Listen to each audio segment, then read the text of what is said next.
ಎಲ್ರಿಗೂ ನಮಸ್ಕಾರ. ಎಲ್ಲರಿಗೂ ಉಷಾಂತರಂಗ ಯೂಟ್ಯೂಬ್ ಚಾನಲ್ಗೆ ಸ್ವಾಗತ. ಇವತ್ತಿನ ವಿಡಿಯೋದಲ್ಲಿ ಗೃಹಲಕ್ಷ್ಮಿ ಯೋಜನೆ ಬಗ್ಗೆ ಅಪ್ಡೇಟ್ ತಿಳಿಸ್ಕೊಡ್ತೀನಿ. ಯಾರೆಲ್ಲ ಹೊಸಬ್ರು ಚಾನಲ್ ನೋಡ್ತಾ ಇದ್ದೀರಾ, ನನ್ನ ಹೆಸರು ಉಷಾಂತರಂಗ ಯೂಟ್ಯೂಬ್ ಚಾನಲ್ನ ಸಬ್ಸ್ಕ್ರೈಬ್ ಮಾಡಿ, ಹಾಗೆ ಬೆಲ್ ಐಕನ್ನಲ್ಲಿ ಆಲ್ ಅಂತ ಸೆಲೆಕ್ಟ್ ಮಾಡಿ. ಅವಾಗ ನಾನು ಯಾವುದೇ ಹೊಸ ವಿಡಿಯೋ ಅಪ್ಲೋಡ್ ಮಾಡಿದಾಗ ನಿಮಗೆ ನೋಟಿಫಿಕೇಶನ್ ಬಂದಿರುತ್ತೆ. ಹಾಗೆ ಈ ವಿಡಿಯೋದಿಂದ ಸ್ವಲ್ಪನಾದರೂ ಮಾಹಿತಿ ಸಿಕ್ತು, ಇನ್ಫಾರ್ಮೇಟಿವ್ ಅನಿಸಿದ್ರೆ ದಯವಿಟ್ಟು ವಿಡಿಯೋಗೆ ಲೈಕ್ ಮಾಡಿ. ತುಂಬ ಜನ ವೀಡಿಯೋಸ್ ನೋಡ್ತೀರಾ ಆದರೆ ವಿಡಿಯೋಗೆ ಲೈಕ್ ಮಾಡಿರಲ್ಲ. ಸೊ ನೀವು ಲೈಕ್ ಮಾಡೋದ್ರಿಂದ ನನಗೆ ಇನ್ನೂ ಕೂಡ ಮೋಟಿವೇಶನ್ ಸಿಗುತ್ತೆ. ನೀವು ನನ್ನ ಚಾನಲಲ್ಲಿ ರಾಜ್ಯ ಸರ್ಕಾರದಿಂದ, ಕೇಂದ್ರ ಸರ್ಕಾರದಿಂದ ಏನೇ ಹೊಸ ಅಪ್ಡೇಟ್ ಬರಲಿ ಅಥವಾ ಯಾವುದೇ ಹೊಸ ಯೋಜನೆಗಳು ಬರಲಿ, ನೀವು ಅದ್ರ ಬಗ್ಗೆ ವೀಡಿಯೋಸ್ನ ನೋಡ್ಬೋದು. ಹಾಗೆ ನೀವು ನನ್ನ ಇನ್ಸ್ಟಾಗ್ರಾಮ್ ಅಕೌಂಟಲ್ಲೂ ಕೂಡ ಫಾಲೋ ಮಾಡ್ಬೋದು. ಲಿಂಕ್ ಡಿಸ್ಕ್ರಿಪ್ಷನ್ನಲ್ಲಿರುತ್ತೆ. ಬನ್ನಿ ಇವತ್ತಿನ ವಿಡಿಯೋನ ಶುರು ಮಾಡೋಣ. ನಾನು ಆಗಲೇ ಹೇಳ್ದಂಗೆ ಇವತ್ತಿನ ವಿಡಿಯೋದಲ್ಲಿ ಗೃಹಲಕ್ಷ್ಮಿ ಯೋಜನೆ ಬಗ್ಗೆ ಅಪ್ಡೇಟ್ ತಿಳಿಸ್ತೀನಿ ಅಂತ ಹೇಳಿದ್ದೆ. ನಿಮಗೂ ಕೂಡ ಗೊತ್ತಿದೆ, ಇದುವರೆಗೂ 18 ಕಂತಿನ ಹಣ ಮಹಿಳೆಯರ ಖಾತೆಗೆ ಜಮೆ ಆಗಿದೆ. ಇವಾಗ 19ನೇ ಕಂತಿನ ಹಣ ಜಮೆ ಆಗಬೇಕು.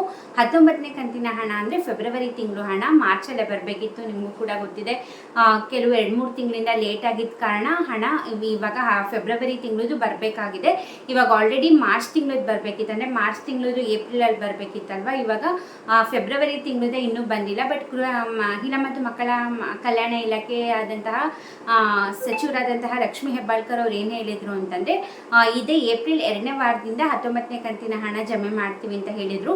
ಯುಗಾದಿ ಹಬ್ಬದಿಂದ 18ನೇ ಕಂತಿನ ಹಣ ಜಮೆ ಮಾಡೋಕ್ಕೆ ಸ್ಟಾರ್ಟ್ ಮಾಡಿದರು. ಹಾಗಾಗಿ 18ನೇ ಕಂತಿನ ಹಣ ಎಲ್ಲರಿಗೂ ಜಮೆ ಆಗಿ ಆ ಪ್ರೋಸೆಸ್ ಕಂಪ್ಲೀಟ್ ಆದಮೇಲೆ ನಾವು 19ನೇ ಕಂತಿನ ಹಣ ಜಮೆ ಮಾಡ್ತೀವಿ. ಯಾಕಂದರೆ ಆಲ್ರೆಡಿ ಹಣಕಾಸು ಇಲಾಖೆಯಿಂದ 19ನೇ ಕಂತಿನ ಹಣ ಜಮೆ ಮಾಡೋಕ್ಕೆ ಏನು 2,500 ಕೋಟಿ ಹಣ ಬೇಕು, ಅದು ಆಲ್ರೆಡಿ ರಿಲೀಸ್ ಮಾಡಿದ್ದಾರೆ. ಬಟ್ ಇವರು DBT ಮುಖಾಂತರ ಮಹಿಳೆಯರ ಖಾತೆಗೆ ಹಾಕಬೇಕಿತ್ತಷ್ಟೇ. ಹಾಗಾಗಿ 18ನೇ ಕಂತಿನ ಹಣ ಜಮೆ ಆದಮೇಲೆ ಏಪ್ರಿಲ್ 2ನೇ ವಾರದಿಂದ ಹಾಕ್ತೀವಿ ಅಂತ ಹೇಳಿದರು.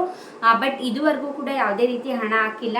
ಮೀಡಿಯಾದವರು ಲಕ್ಷ್ಮೀ ಹೆಬ್ಬಾಳ್ಕರ್ ಅವ್ರನ್ನ ಕೇಳಿದಾಗ ಟೆಕ್ನಿಕಲ್ ಇಶ್ಯೂ ಬರ್ತಾ ಇದೆ, ಹಾಗಾಗಿ ಜಮೆ ಮಾಡೋಕ್ಕಾಗ್ತಾ ಇಲ್ಲ ಅಂತ ಹೇಳ್ತಾ ಇದ್ದಾರೆ. ಯಾವಾಗಲೂ ಕೂಡ ಇದೇ ಹೇಳೋದು, ಯಾಕೆ ಹಣ ಲೇಟ್ ಆಗಿದೆ ಅಂದರೂ ಕೂಡ ಇದೇ ರೀಸನ್ನು, ಯಾಕೆ ಹಣ ಹಾಕಿಲ್ಲ ಅಂದರೂ ಕೂಡ ಇದೇ ರೀಸನ್ ಹೇಳ್ತಿರ್ತಾರೆ. ಅದೆಷ್ಟು ನಿಜನೋ ಅದೆಷ್ಟು ಸುಳ್ಳೋ ಅವ್ರಿಗೆ ಗೊತ್ತಾಗಬೇಕಷ್ಟೇ. ಬಟ್ ಟೆಕ್ನಿಕಲ್ ಇಶ್ಯೂ ಆಗಿರೋದ್ರಿಂದ ಹಣ ಜಮೆ ಮಾಡೋಕ್ಕಾಗಿಲ್ಲ. ಆದಷ್ಟು ಬೇಗ ಜಮೆ ಮಾಡ್ತೀವಿ ಅಂತ ಹೇಳ್ತಿದ್ದಾರೆ. ನಾಳೆಯಿಂದ ಜಮೆ ಮಾಡುವ ಸಾಧ್ಯತೆ ಇದೆ ಅಂತ ಹೇಳ್ತಿದ್ದಾರೆ. ಬಟ್ ಯಾವುದೇ ರೀತಿ ಕನ್ಫರ್ಮೇಷನ್ ಇಲ್ಲ.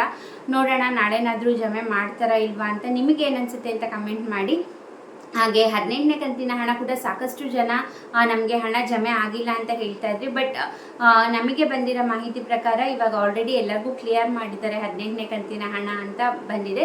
ಸೊ ನೀವು ಕಮೆಂಟ್ ಮಾಡಿ, ನಿಮಗೆ 18ನೇ ಕಂತಿನ ಹಣ ಬಂದಿದೆಯಾ ಬಂದಿಲ್ವಾ ಅಂದ್ಬಿಟ್ಟು.